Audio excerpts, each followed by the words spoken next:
راجو، وکاس اور ارجن 3 گہرے دوست تھے۔ ان کے شہر میں ایک پرانا ہاسپٹل تھا جو پچھلے 30 سال سے بند پڑا ہوا تھا۔ مشہور تو یہ تھا کہ وہاں پر ایک ایسی وارڈ موجود ہے جس میں رات کے وقت اچانک 50 مریض ایک ساتھ مر گئے تھے۔ اس ہاسپٹل میں موجود وارڈ کا نمبر تھا وارڈ نمبر 13۔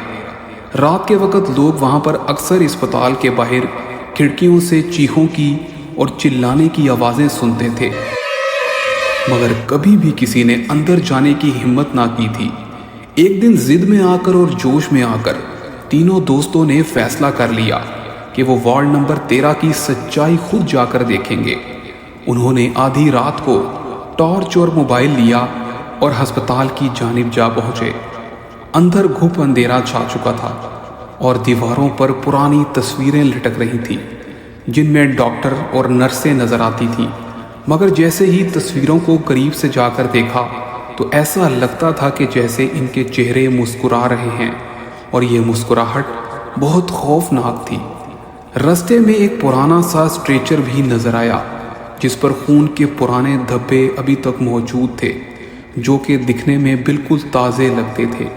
جیسے ہی وہ اسٹریچر کے قریب پہنچے، اسٹریچر خود بخود چلنے لگا اور وارڈ نمبر 13 کا دروازہ بھی کھل چکا تھا۔ وارڈ نمبر 13 کے دروازے کے سامنے یہ جا کر رک گیا۔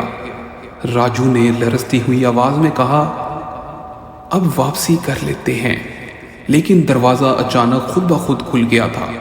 اندر ہر طرف ٹوٹی ہوئی بیڈز موجود تھے، پرانی سیڑھیاں، چادریں گلی سڑی اور دیواروں پر اور خون کے نشانات موجود تھے۔ اچانک سے سنیل کو ایسے لگا جیسے کسی نے اس کے ہاتھ پکڑ لیے ہوں۔ اس نے جیسے ہی ٹارچ گھمائی تو سامنے ایک بوڑھا ڈاکٹر کھڑا تھا جس کی آنکھیں نہیں تھیں بلکہ صرف ایک آنکھ تھی، اور ایک آنکھ سے وہ کانا تھا۔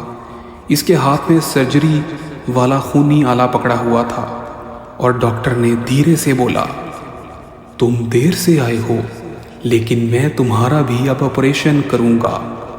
پھر کمرے کے کونے سے مریضوں کی بدروحوں کی آوازیں نکلنے لگیں، اور یہ ساری بدروحیں آہستہ آہستہ دوستوں کے قریب آنے لگیں۔